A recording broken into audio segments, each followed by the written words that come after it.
Friends, आप देख रहे हैं मेरे हाथ में ये है बेकिंग सोडा। आज की वीडियो में मैं आपको बताने वाली हूँ किस तरह से आप इस घरेलू तरीके से बेकिंग सोडा का उपयोग करके अपने प्लांट को इंसेक्ट से और फंगस से फ्री रख सकते हैं और प्लांट में बहुत अच्छी मात्रा में फूल पा सकते हैं। बस ज़रूरत है आपको इसको बनाने के तरीके की और इसकी क्वांटिटी की कि कितनी क्वांटिटी में प्लांट्स पर इस्तेमाल करना है, क्योंकि किसी भी घरेलू नुस्खे का या किसी केमिकल प्रोडक्ट का यूज़ करते समय हमें सावधानी तो रखनी ही होती है। उसकी क्वांटिटी यदि हम सही नहीं लेते हैं तो प्लांट को फ़ायदा नहीं पहुंचता है। तो सबसे पहले बात करूंगी ये बेकिंग सोडा क्या है, क्योंकि बहुत लोगों को कन्फ्यूज़न होता है कि बेकिंग सोडा और बेकिंग पाउडर एक ही हैं, लेकिन दोनों अलग अलग चीज़ें हैं। बेकिंग सोडा जिसे कि हम खाने वाला सोडा भी कहते हैं और लगभग हर घर में मिल जाता है। इसका केमिकल नाम सोडियम बाइकार्बोनेट है।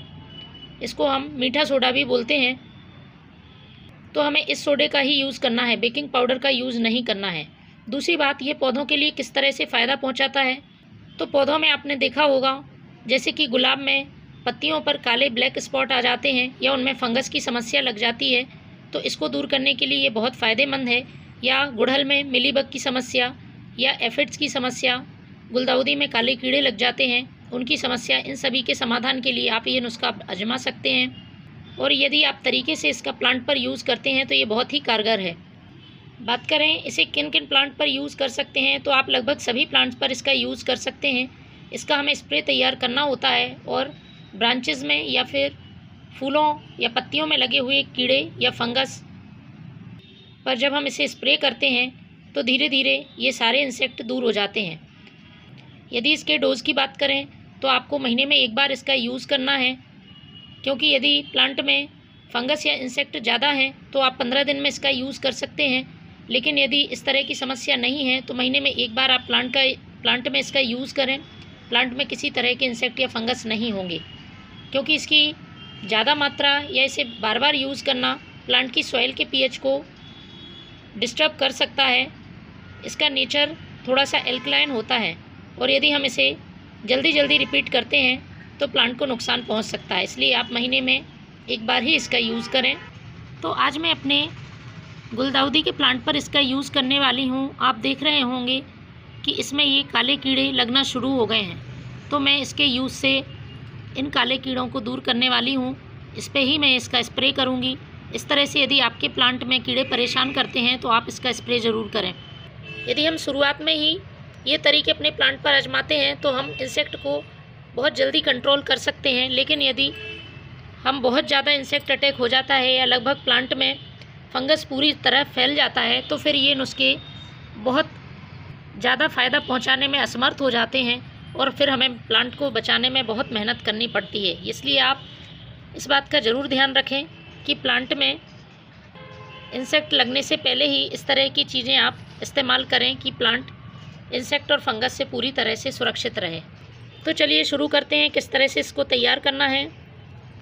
इसके लिए आपको 1 लीटर पानी ले लेना है और 1 लीटर पानी में आपको लगभग 1 चुटकी या 1/4 चम्मच बेकिंग सोडा का यूज़ करना है। इससे ज़्यादा मात्रा यूज़ नहीं करनी है और इसको इस पानी में डाल देना है।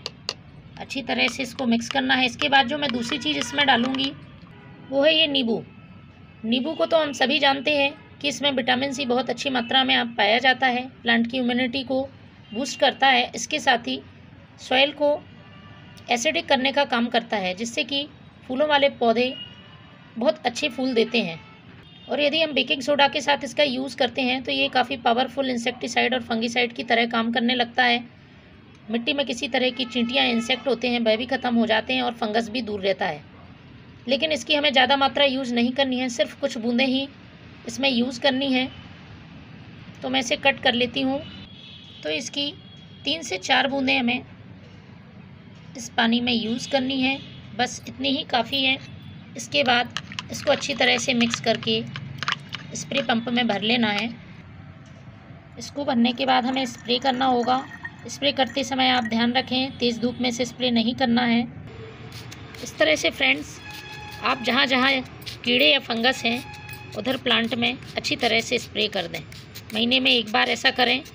आप देखेंगे कि आपका प्लांट इंसेक्ट से फ्री हो गया है यूँ तो बेकिंग सोडा के कई तरह से हम प्लांट पर यूज़ कर सकते हैं, लेकिन आप ये तरीका अपनाएं, बहुत ही कारगर है। Thank you.